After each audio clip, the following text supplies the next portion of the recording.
The manhua begins by showing a brutal war between humanity and the demonic ruler and his minions. The scene shifts to a fallen warrior named Mage. His comrades are devastated by his death, as he was the chosen one, gifted with the ultimate power to defeat the demon god and deemed the last hope for humanity. However, the demon god's spear pierced the heart of the valiant knight, leaving the group powerless to revive him. This signaled the end for mankind.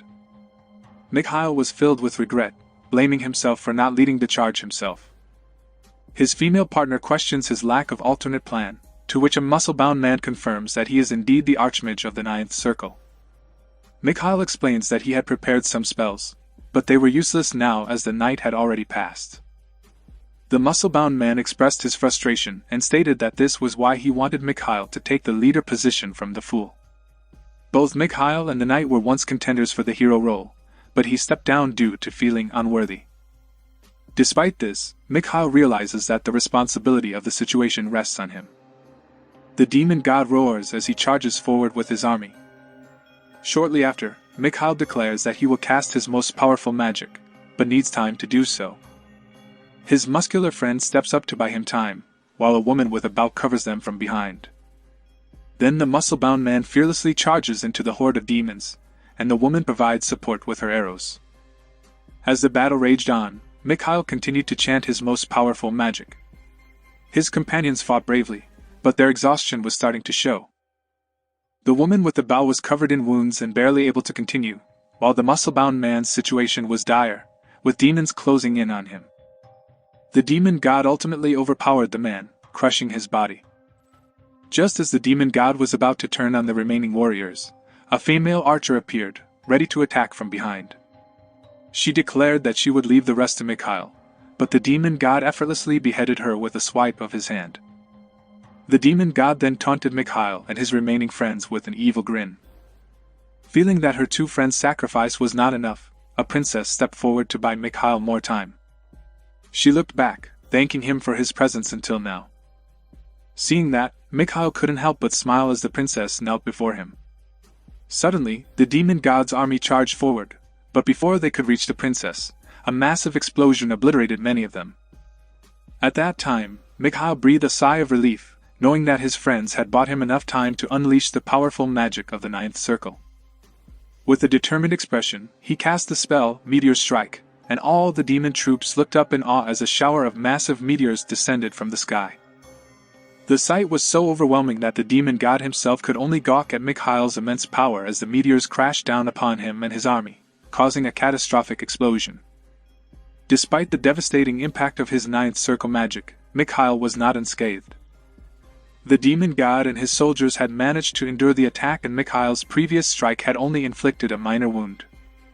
He knew that it was unrealistic to expect a single spell to defeat his opponent. Mage, who was not a hero, realized that he had to take a risk to stand any chance of success. He was determined not to die in vain and make his friends proud. Grimacing from the intense pain he was about to endure, Mage began the process of breaking his magic circle to cast a spell from the 10th circle. He gritted his teeth and muttered that he had to endure the discomfort. As he started to reassemble his circle, a brilliant pillar of light descended from the sky, bathing him in its radiant glow. As Mage struggled to complete his spell, memories of all the trials, tribulations, and sacrifices of the heroes flooded his mind. The light began to fade, indicating that his spell had failed.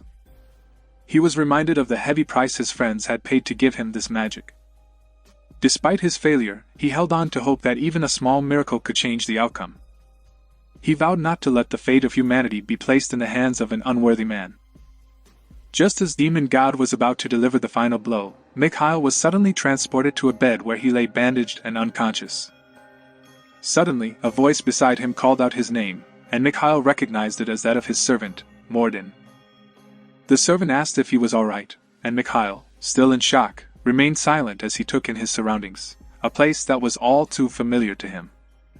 Mage, feeling disoriented, approached the waiter and queried about the date. The waiter was taken aback, assuming that Mage had lost his recollection. But Mage corrected him, calmly requesting just the information he needed. The waiter stammered a response, informing him that it was the 4th month of the 32nd year in Tehran. With this information, Mikhail was struck by the realization that he had traveled back in time, 20 years prior to a specific event. He was stunned, for this feat was only achieved by a rare and nearly forgotten form of magic known as regression magic. This type of magic was considered impossible by many, so much so that it was not widely known or spoken of.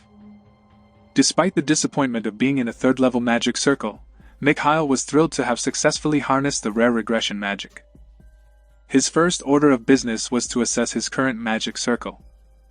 Upon checking, he was disappointed to find that it was not at its peak performance.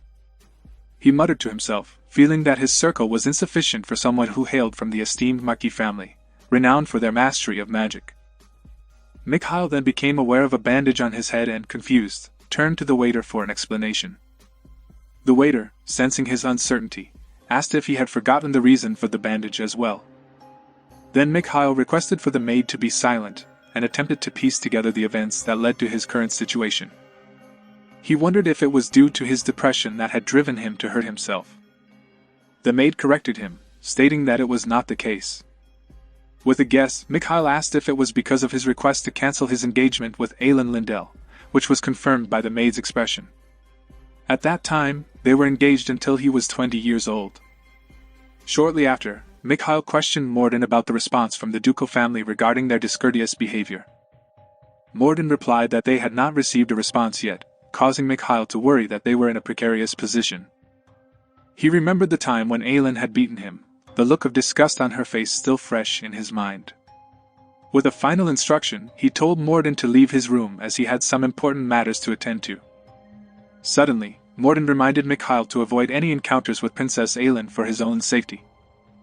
Hearing that, he understood and quickly shut the door of his room. He was reminded of how tarnished his reputation was at this age. In his thoughts, he remembered a future incident where a knight acted recklessly and naively, leading to a heated debate between the knight and himself. That knight named is Siegfried. His recklessness and carelessness in handling enemies often causes frustration for Mikhail, but his friends manage to pacify him. Siegfried acts like a master by directly challenging foes, causing many casualties in the process. He is a liability for Mikhail and his friends, and his flaws serve as a lesson for Mikhail to not make the same mistakes.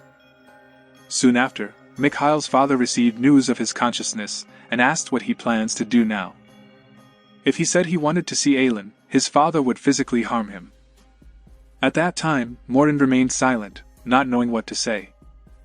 When asked by Mikhail's father, Morden admitted that he had already informed him of Mikhail's intention to meet Aylin. Then he asked what the issue was, and Morden revealed that Mikhail had screamed in anger.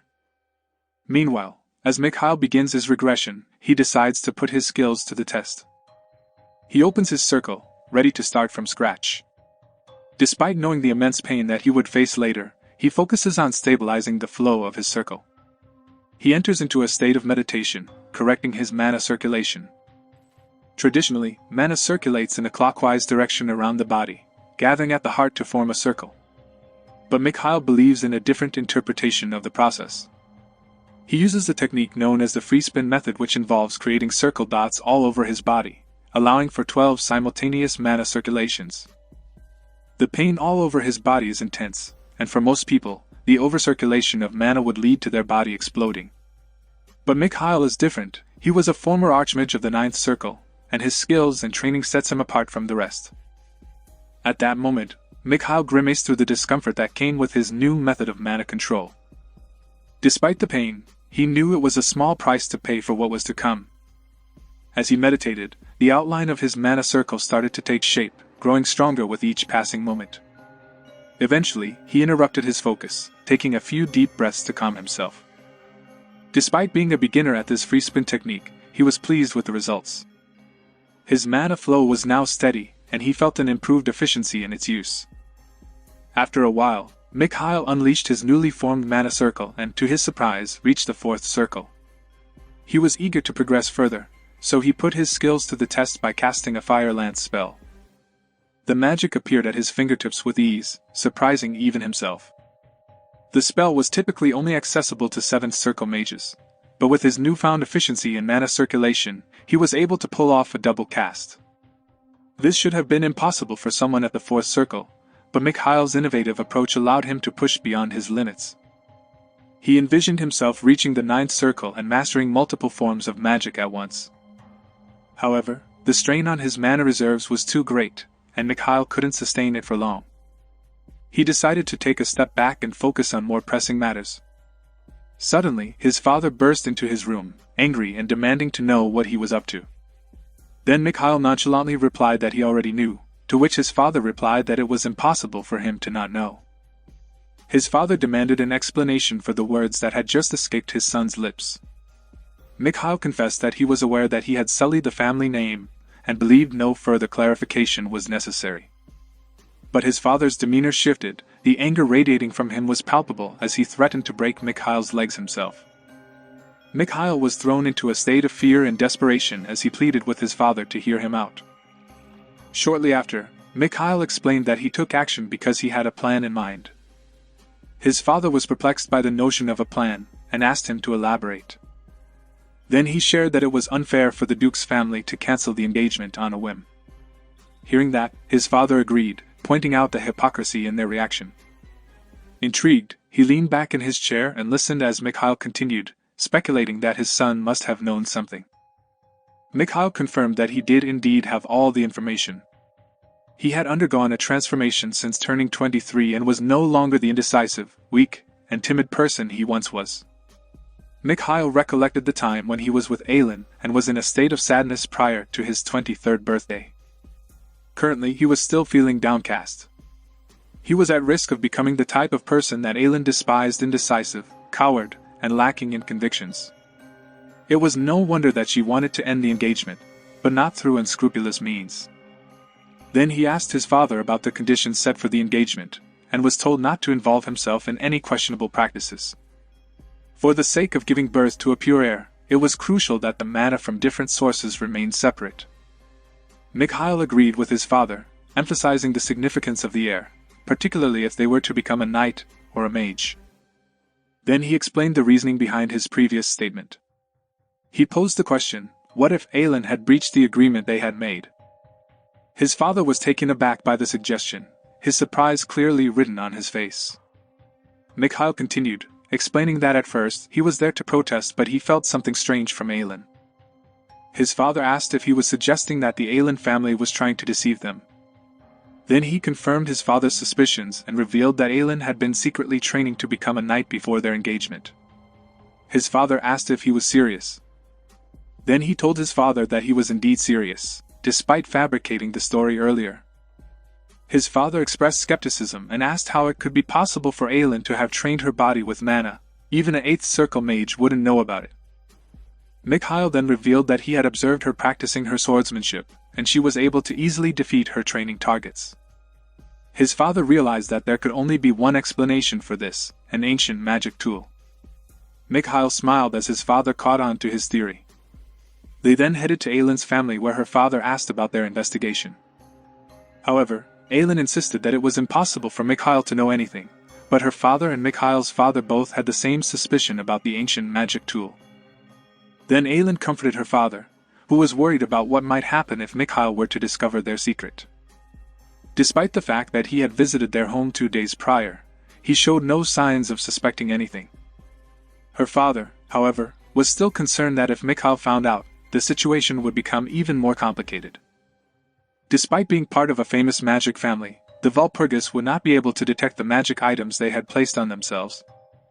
Aylin's father was amazed by her daughter's talent, as she infused her sword with an aura. Aylin was aware of her own abilities, and her father commented that she was too talented to be used in politics. Then she asked about the recent engagement proposal from Count Parslope. Her father informed her that the Parslope family delegation, including the heir Leon Parslope, a genius swordsman and future sword saint, would arrive that day. As Aylin heard that she referred to Leon Parslope as better than the fool, Mikhail, a soldier, approached with news of the arrival of a delegation. Her father thought it was the Parslope family delegation, but to their surprise, the soldier reported that it was actually the Walpurgis family. At that time, Mikhail instructed Morden to stay calm, and the scene shifted to a conversation between him and his father.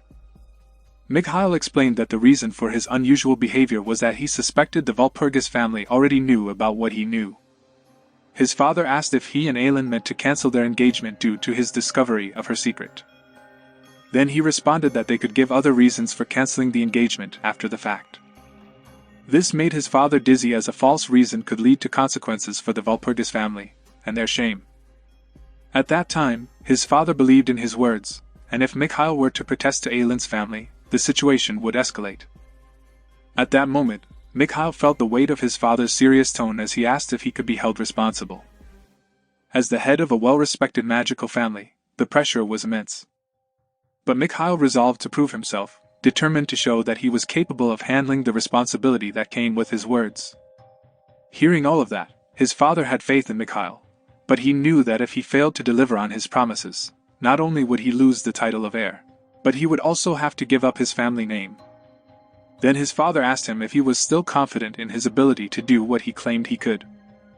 Despite feeling a bit nervous, Mikhail assured his father that he was ready for the challenge.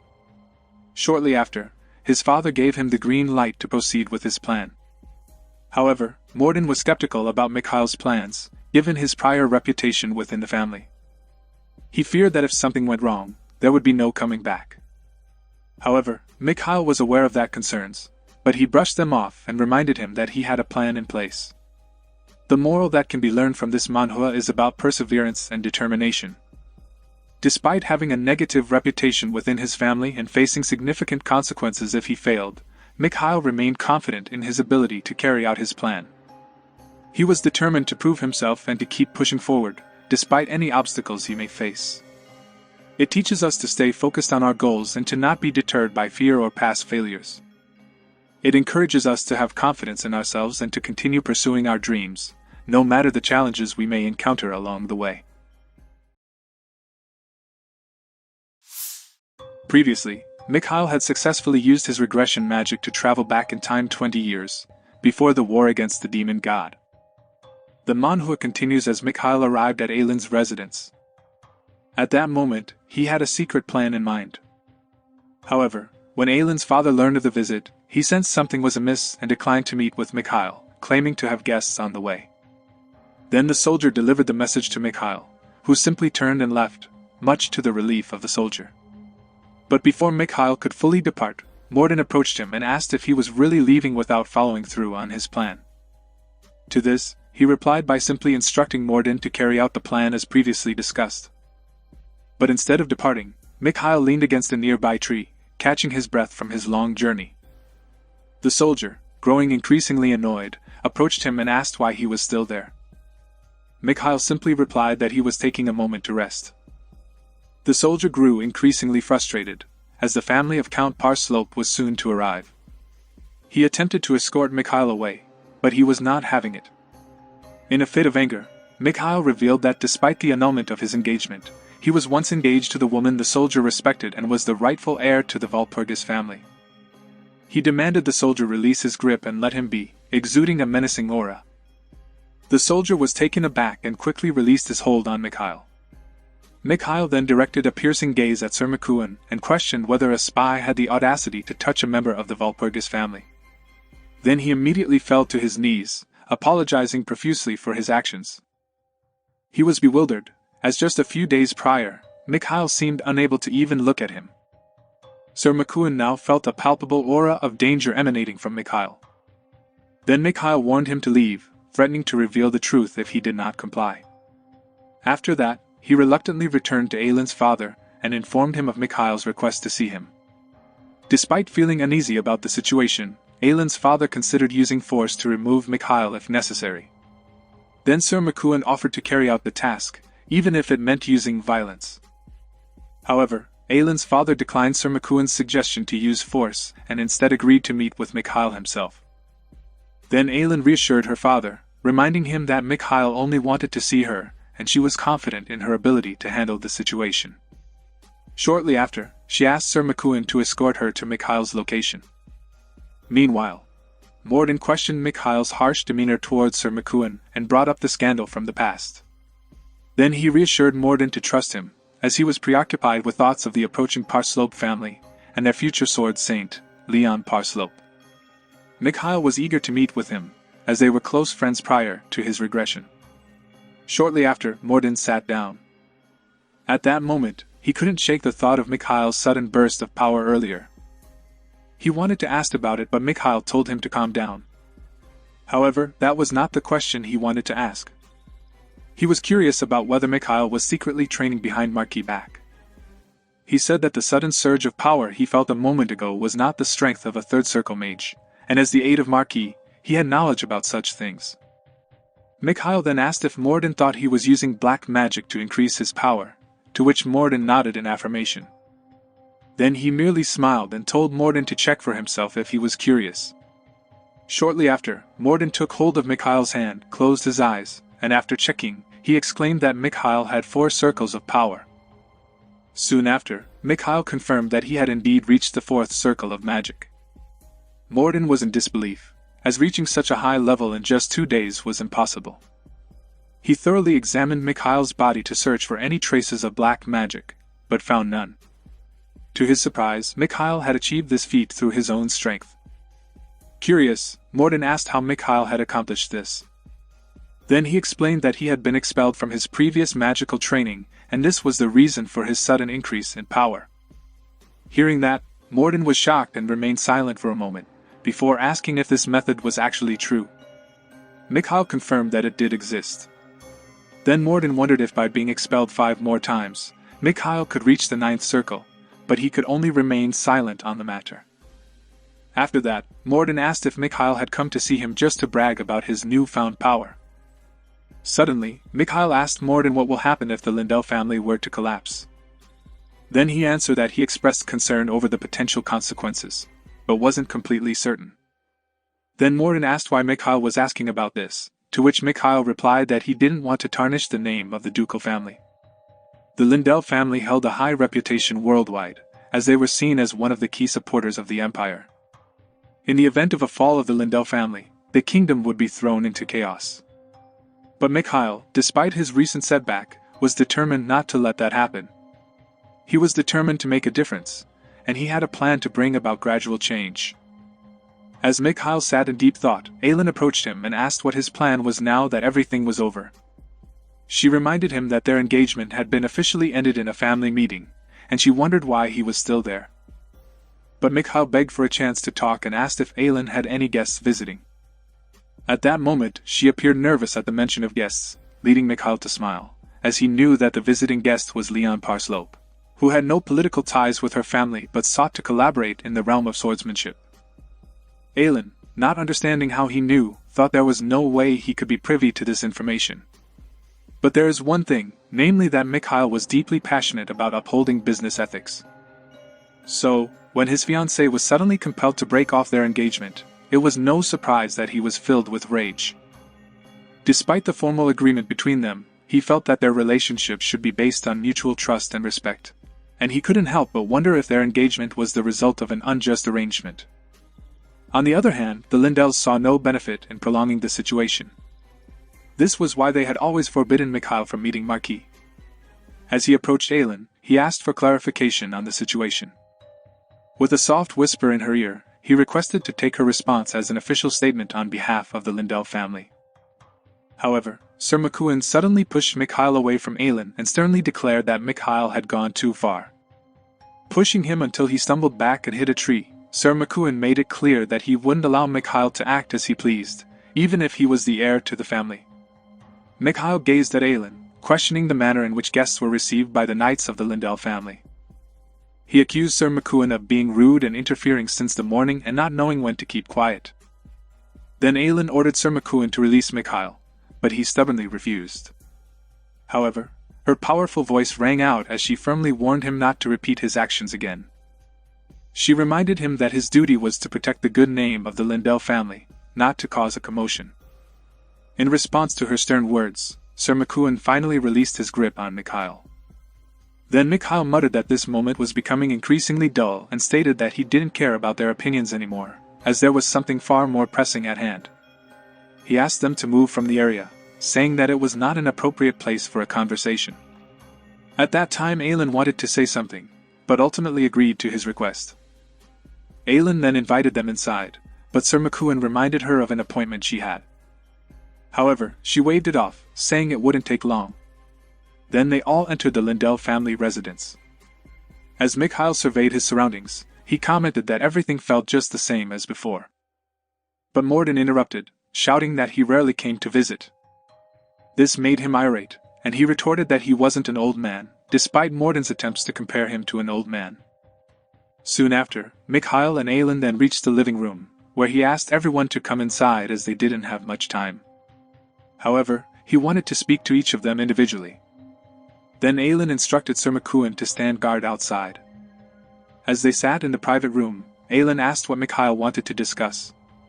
Without any further delay, he accused her of lying about the family agreement, specifically about not practicing mana training during the engagement. However, she vehemently denied the allegations, and countered his accusations, asking him to prove his claims. She pointed out that the entire world already knew about her engagement with Mikhail, which put her in a difficult position. Mikhail muttered under his breath, suspecting that Aylin might think he was lying or exaggerating. Despite this, he remained in high spirits. He told her he wanted to check it for himself. He urged Aylin, who rose to her feet, hiding her nervousness behind a facade of bravery. But then Mikhail calmly assured Aylin that there was no need to hurry. Shortly after, he expressed his concern that her family may not act honorably in the future, and proposed that they prove the truth of his words in front of them. At that moment, Aylin was caught off guard when she heard it. She wasn't sure what Mikhail meant. Then he explained that they prove it in front of the prestigious Parslope family, who were known for their fairness. Just as Mikhail made this suggestion, the delegation from the Parslope family arrived at the Lindell family residence. Among them was Leon, the heir of the Parslope family. As he gazed at the magnificent Lindell family home, he was taken aback by its grandeur. He commented that it was vastly different from his own home. He also expressed his desire to learn sword fighting from the 5th-ranked noble in the kingdom. However, his bodyguard reminded him not to get into any fights with the Lindell family. But Leon shrugged it off and jokingly replied, "Who do you think I am? But if there's a chance for a good fight once in a while, it won't be a problem." Hearing that, his bodyguard could only look on in disbelief.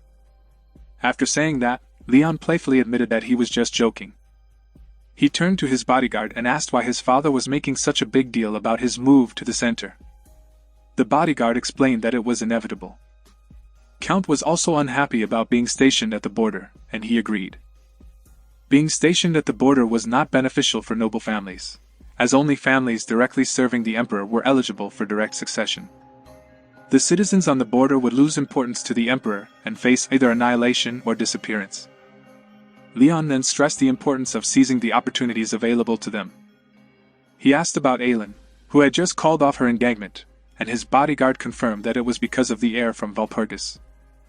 However, he was suspicious of her and wondered if there was more to the story.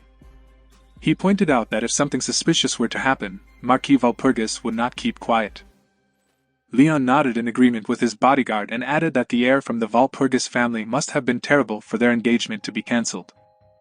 His bodyguard added that there were rumors that he was indeed an idiot, but Leon wasn't convinced. The Walpurgis family was well known, and not necessarily known for having a good heir. However, he stated that the issue was not that simple. Meanwhile, Mikhail continued to urge Aylin to prove it in front of the Parslope family. Then she retorted that Mikhail had no right to make such a request, as he was not a representative of the Walpurgis family. Shortly after, he revealed that he was a representative of the Walpurgis family by showing her a necklace he was wearing. The necklace was the Walpurgis family badge, and as long as he wore it, he was officially appointed as the representative of the Walpurgis family. As Mikhail presented the badge, he explained that carrying the emblem of the Walpurgis family meant that all the responsibility of any falsehood would fall on the family. On the other hand, if Aylin were caught lying, she would become an enemy of the Walpurgis family. Then she nervously asked Mikhail if he understood the weight of his words. She warned that if he failed, the Walpurgis family would bear the consequences. Mikhail then confidently challenged Aylin to prove the truth right away, but this only made her more anxious. Just then, Aylin's father arrived on the scene, putting an end to the conversation between them. He stated that he would handle the situation with Mikhail from here on out. Aylin's father, a 5th-ranked royal knight and one of the 12 sword masters, was known for his unwavering dedication in battling the demon god. Mikhail couldn't help but remark that he was a crucial figure in preventing future disasters. Shortly after, Aylin's father asked Mikhail if he was really the Mikhail he knew. Then Mikhail confirmed it. However, he felt there was something different about Mikhail now. After that, Aylin's father asked if Mikhail had given him the heart of a dragon. To his surprise, Mikhail revealed that he had never even laid eyes on the heart. Hearing that, he was taken aback, as only the Marquis was known to possess this precious object. Mikhail explained that his father was indeed stingy, not even willing to show it to his own son. Hearing that, Aylin's father chuckled, acknowledging that Marquis was indeed tight-fisted, but he never expected him to withhold something so valuable from his own flesh and blood. At that moment, they shared a moment of mutual understanding, laughing at the stinginess of Marquis. Soon after, Mikhail approached Aylin's father and nervously muttered that he had caught his attention. When asked what he meant, Mikhail spoke up and said he was referring to their engagement. Hearing that, he chuckled and revealed that he had called off the engagement because he deemed Mikhail unworthy. Then Mikhail pressed on, asking if there was another reason for the cancellation. Without hesitation, he accused Aylin of secretly practicing mana during their engagement. Hearing that, Aylin's father burst into laughter, denying the accusation and reasoning that as a fifth-ranked knight of the kingdom, he would have known if his daughter was practicing mana. However, Mikhail was insistent, and confirmed that Aylin's father was indeed aware of Aylin's mana practices. However, suddenly, the expression on his face changed instantly, and he asked Mikhail if he now thought he was lying. The moral that can be learned from this manhua is about the importance of telling the truth and the consequences that come with lying or hiding the truth. It encourages us to take responsibility for our actions and to always strive for honesty and accountability.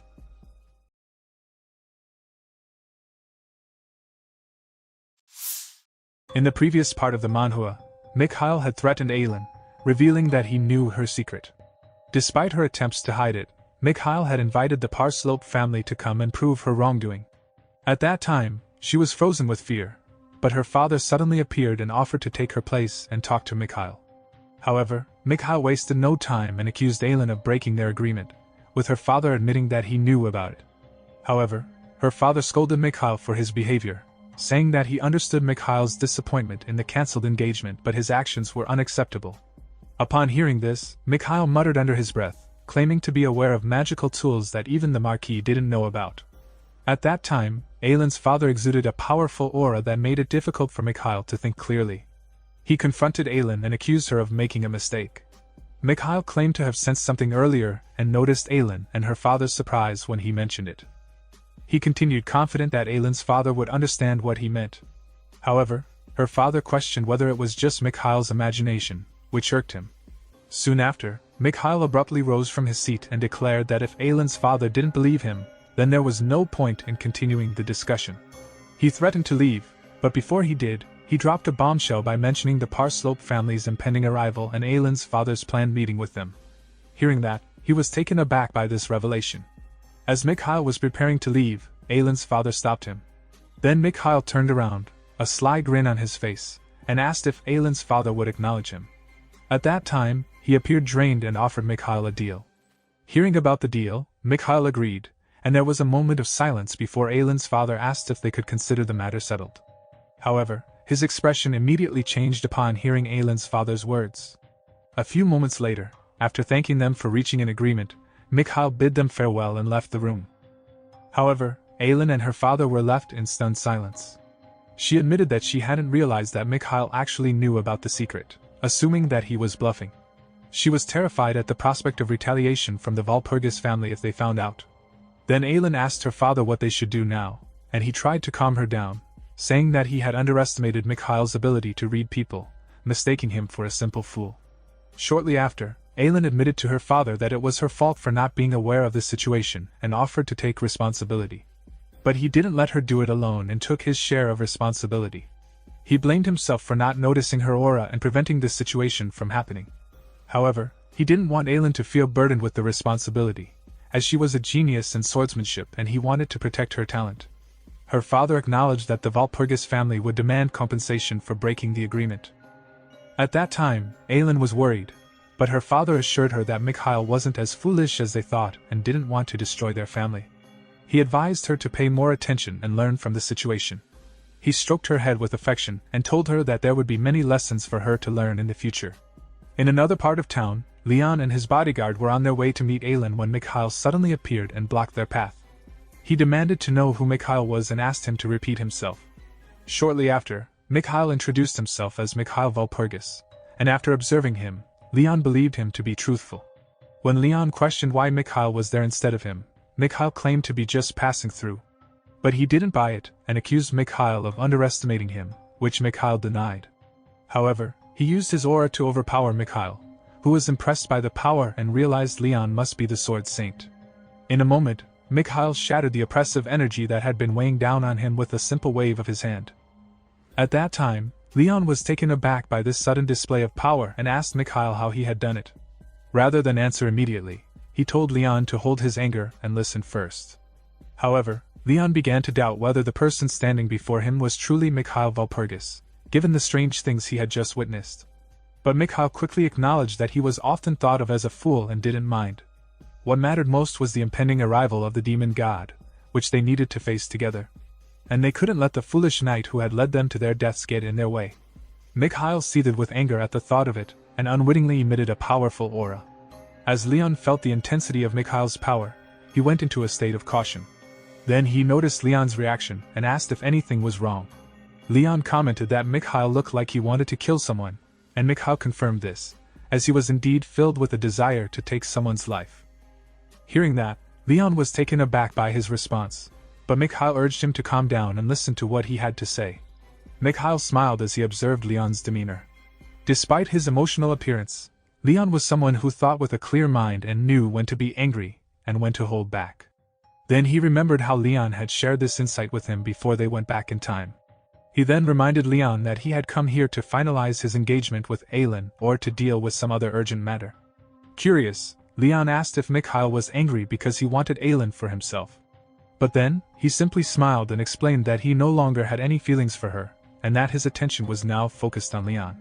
Pointing at Leon, the room fell silent, and the tension between the two men grew thick. Suddenly, Leon started to back away from him. In an effort to clear the air, Mikhail clarified that he only had an attraction to women and was not gay. This revelation seemed to put Leon at ease, and he asked Mikhail why he was attracted to him instead. Without hesitation, Mikhail confidently proposed that they join forces. Hearing that, Leon was taken aback by the sudden offer and remarked that not only was Mikhail rumored to be foolish, but he was also a man. The scene turned back into the time when Mikhail had not yet undergone regression. At that time, Leon had joined the battle against the demon god and his minions, and had managed to slay one of the demons. However, Mikhail informed Leon that his wound was fatal and could not be healed. Leon acknowledged this, regretting that he hadn't trained his aura a year earlier so that he could have killed the demon first. The demon that Leon killed was no ordinary one, but the commander of the demon god's third army, Violent Algium. It was an impressive feat compared to the foolish knight who had brought an entire army to fight the demon god's second-in-command, at the cost of his own life. As Leon lay dying, Mikhail approached him and asked if he had any last words. At that time, Leon instead asked Mikhail if he truly didn't believe that he could be a warrior. In the present time, Mikhail noticed that Leon had started speaking more informally, which made him feel more at ease. Then he mentioned that there was a rumor going around the Divine Education Bureau that Leon must have heard about. After some thought, Leon remembered that it was about a prophecy involving a warrior who would prevent a looming disaster. Mikhail confirmed that this was the rumor, but Leon brushed it off, saying that similar prophecies had been circulating for a while. Hearing that, Mikhail was surprised, as he thought this particular prophecy was quite well known. Leon said he knew about it, and Mikhail added that there had been no threat from the demon god up until now.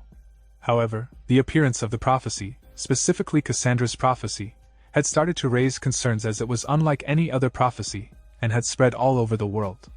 Despite the fact that no one in the world believes in the prophecy, Leon asked if a Walpurgis believes in a prophecy about the demon god in this era. He explained that no one would take the prophecy seriously until something actually happens, and then people would pretend that they had known it all along. However, Mikhail was an exception to this, and he asked Leon to accompany him, regardless of whether he believed in the prophecy or not. However, Leon had no interest in entertaining Mikhail's fantasies, and was about to leave the conversation. But then, Mikhail brought up Mullier's aura training method, which surprised Leon. He explained that even a talented sword saint like Leon wouldn't be able to improve without some help, and suggested that this was around the time when Leon began developing his unique sword style. At that moment, Mikhail was convinced that he had received accurate information from Leon, so he was confident that his revelation would have a significant impact. When he heard what Mikhail had to say, he became nervous and anxious. Then Mikhail explained that Mulier was one of the pioneers of aura training, and one of the most accomplished swordsmen in history, being ranked among the top 5. Shortly after, Leon asked Mikhail what he was getting at, and Mikhail responded by offering to teach him the complete aura training method from Mulier if he agreed to become his ally. Hearing that, Leon was infuriated by the offer, and dismissed it as absurd. He explained that Mulier had only left one book behind, which didn't contain the full method. However, Mikhail claimed that he knew the rest of the content, and that Leon had been practicing using the incomplete Mulier aura training method. Despite not wanting anything significant from Leon, Mikhail made it clear that he didn't mind if Leon got involved with Aelin. However, he had one request related to the prophecy that he needed Leon to fulfill. After confirming that it was related to Mulier's aura training method, Leon couldn't resist the opportunity and agreed to help. At that time, Leon had heard rumors that Mikhail was foolish enough to get his engagement with the Lindell family called off. But he wondered who Mikhail really was and if he genuinely didn't care about him and Aelin getting engaged. Then Mikhail confirmed that he didn't care and asked if Leon believed that the Walpurgis family would let him off easily. Leon realized that Mikhail didn't seem to care about what others thought of him and smiled, realizing that this plan sounded great. So previously, when Leon first met Mikhail, he wasn't impressed. However, after giving it some thought, he realized that Mikhail wasn't all that bad. Then Mikhail claimed that they were friends, which confused him. After retracting his statement, Leon asked Mikhail to prove that he could use Mulier's aura training method. Hearing that, Mikhail grinned and suggested that they go to the Lindell family's training ground. Once there, Leon asked how Mikhail could enter the area so easily, to which he replied that he had obtained permission. Then Mikhail unsheathed his sword and mentioned that it was quite heavy. Afterward, he used strength magic, which was a 4th circle level magic, to increase his strength. At that moment, he was thrilled with the result, swinging his sword with ease. Then Leon asked what Mikhail was trying to do, and Mikhail simply smiled, promising to show him something incredible if he wanted proof. Curious about how Mikhail planned to prove his method, Leon asked for an explanation. Then he revealed that Mulier's aura training method was only slightly different from other training methods, but it left a unique imprint on the user's body. While traditional methods can only reach a limit of 40%, Mulier's method could push past that and reach 70%. Mikhail then asked Leon to release his aura, causing him to become confused. Nevertheless, he obeyed Mikhail's request, and unique carvings appeared on his forehead and hands as his aura was released. At that time, Mikhail observed that the aura was not a perfect match, but it was unmistakably from Mulier's method. Soon after, Mikhail spoke to Leon and revealed that he had only learned half of the training method. Leon confirmed that he had done his best with what he had, but Mikhail was surprised that Leon had managed to find Mulier's book on aura training. Then, Leon admitted that he had been lucky, thanks to his father, but he soon discovered that he had only learned half of the method. Hearing that, Mikhail was disappointed, but he understood that it was Leon's first time learning it. Leon had predicted his own death and left the training method to Mikhail, who had not expected to be in this situation. He didn't know how he could return the method to Leon in this way. After that, Mikhail asked Leon to pay close attention as he demonstrated the method for a few moments. He focused himself and his sword, and as he emitted his aura, Mulier's unique carvings appeared in his hands. Seeing that, Leon was speechless as he watched Mikhail's aura grow stronger, and he trembled in awe. Overwhelmed, Leon sat down weakly and muttered that it was unreasonable. As Mikhail continued to use the method, he began to feel its intensity, and Mulier's aura started to fade. He struggled to maintain the aura, even for 30 seconds, as he was not a warrior but a mage. After the demonstration, Mikhail asked if Leon had seen it. Still confused, he asked if Mikhail was a mage. Then Mikhail confirmed that he was, but he said that it didn't matter. He asked Leon if that was enough to prove that he understood the method. Although dizzy, he agreed to comply with all of Mikhail's earlier requests, and asked Mikhail to teach him the method. To his surprise, Mikhail immediately agreed, and Leon sighed with relief, thinking that he would not agree. As Leon was about to leave, something suddenly occurred to him, and he asked Mikhail what he had just said. Then he replied that he would teach Leon the method, but he had to come to the Walpurgis residence. He would teach everything there. Hearing that, Leon panicked and asked where Mikhail was going. Then, he said that he had achieved his goal and had no reason to stay. In a fit of desperation, Leon shouted and asked if Mikhail promised to teach him if he went to the Walpurgis residence. He threatened to curse Mikhail to stone if he broke his promise. But Mikhail just waved his hand dismissively and left, leaving him behind. The moral that can be learned from this manhwa is about the importance of keeping one's word and fulfilling promises. It is important to be honest and to keep our promises to others, as it builds trust and strengthens our relationships with them.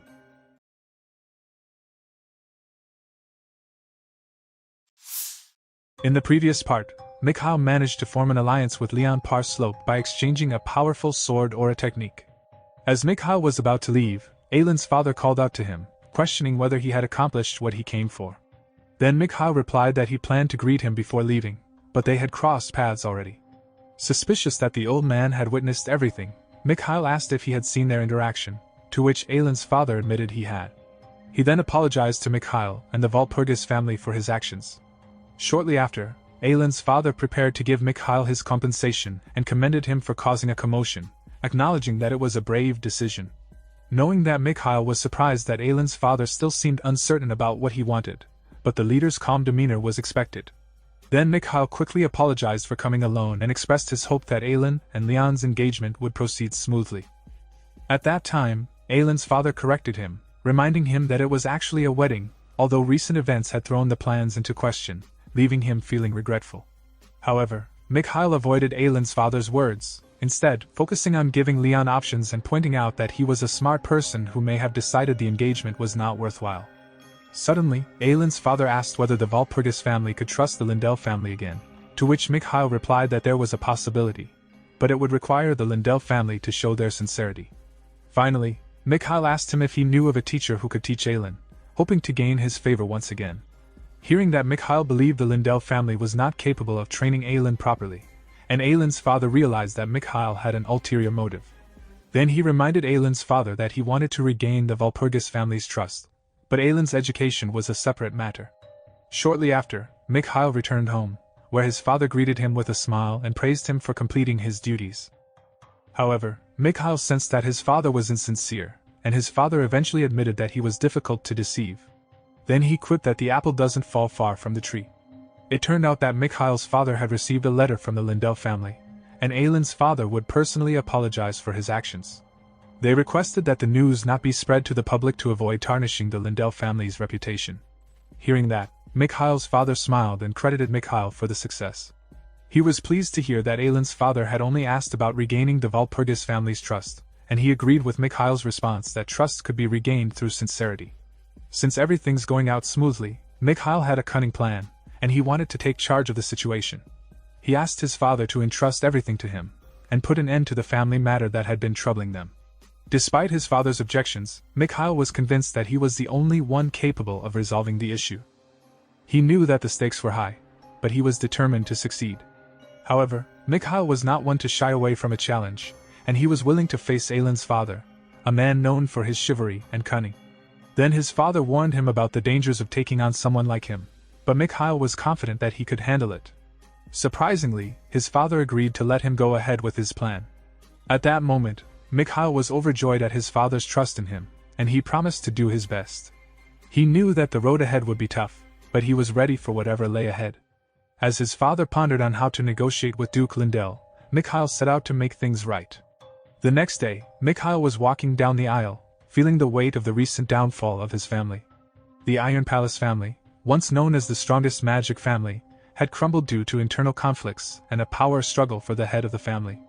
At that time, he couldn't help but wonder if Viscount Nostra had anything to do with it. 3 days ago, Viscount had come looking for him. Mikhail's maid, Mr. Morden, confirmed this and reminded him that as the only heir of the family, Mikhail was a valuable asset to retainers like Viscount. However, Mikhail knew that Viscount's loyalty was questionable. Despite being an important member of the family who had helped his father since he was young, he had a strong desire for power and wanted to become the head of the family. Mikhail didn't want to believe that Viscount posed a threat to his father, but he couldn't shake off the feeling that something was not right. Then Mr. Morden also shared his concerns, and they both agreed that Viscount's lust for power could be a dangerous weakness. According to Mr. Morden, Mikhail heavily relied on Viscount Nostra. Then he revealed that Viscount had taught him how to successfully arrange the third circle. This admission surprised and angered Mr. Morden, but Mikhail calmly asked him not to swear. Despite this, Mikhail's success was dependent on Viscount's assistance in stabilizing his circle during a previous attempt. This led to him feeling very content at the time. So previously, Viscount Nostra had always been a reliable aid to Mikhail's father during tough times. When Mikhail began to regress, his father could no longer rid himself of Viscount, which ultimately resulted in his downfall. Determined not to let the same fate befall him, Mikhail muttered that he wouldn't allow it to happen again. He then requested that Mr. Morden summon Viscount to his room. Although Mr. Morden was hesitant that Viscount would come, Mikhail reassured him that he would arrive immediately upon being called. Soon after, Viscount arrived at Mikhail's summons and confirmed that he had heard about it from the maid. He asked if Mikhail had made a decision regarding letting him become his teacher. However, Mikhail had a different offer in mind, which confused Viscount. Suddenly, Mikhail asked him to engage in a fight without using any circles. Mikhail vividly recalled the time before the regression when his family was in a state of breakdown. Disciples of the demon god had started to emerge, and many members of the Walpurgis family were being oppressed. At that time, Mikhail's father was the strongest mage, but he was lying weak, and the high-level mages had abandoned the Walpurgis family. Viscount was their last hope, and his arrival provided a glimmer of hope. However, to everyone's surprise, he surrendered without putting up a fight in front of the demon god's disciples. This act left the Walpurgis family without any hope. After Mikhail challenged Viscount to a fight without using circles, Viscount fell silent. Despite being open to being taught by Viscount, he wasn't convinced of his worthiness, and wanted to test his skills. Then he proposed a bet in which they would fight using only magic, with the loser becoming the winner's disciple. Hearing that, Viscount immediately agreed to the bet without hesitation. In Viscount's room, he realized that he had gained something for free through the bet, even though it seemed less profitable. The distance between the circles gave him an advantage, and he viewed Mikhail as insignificant, despite belonging to the prestigious Walpurgis family. Though he couldn't become the head of the family, he saw an opportunity to control the next leader from the shadows by becoming Mikhail's mentor. The following day, Mr. Morden rushed to Mikhail in a frenzy, demanding to know the reason behind his challenge to Viscount. He was concerned about the consequences of the bet, and the possible outcome of Mikhail losing the fight. However, Mikhail assured him that he had a plan to gain control of Viscount, who had caused his family's downfall in the past. Mikhail's plan was to prove Viscount's incompetence by defeating him in a magic-only fight without the use of circles. Hearing that, Mr. Morden was skeptical but impressed with his determination and confidence in his abilities. His motivation to take on Viscount was fueled by his desire to avenge his father's humiliation and regain control of the family's destiny. Despite the risks, Mikhail was resolute in his decision, believing that he had what it takes to win the fight and prove Viscount's worthiness to be his teacher. Then Mr. Morden reluctantly accepted the situation and hoped for the best, as he knew that Mikhail was not someone who gave up easily. Viscount may have thought he had the upper hand, but Mikhail knew his opponent's limitations. Despite being a 7th circle mage, Viscount could only cast 4th circle magic, and his 7th circle was obtained through less than honorable means. At that moment, Mikhail was confident that he could beat him, even with the handicap of fighting without a circle. Meanwhile, Mikhail spoke with his father, asking him to watch the fight and promising not to lose.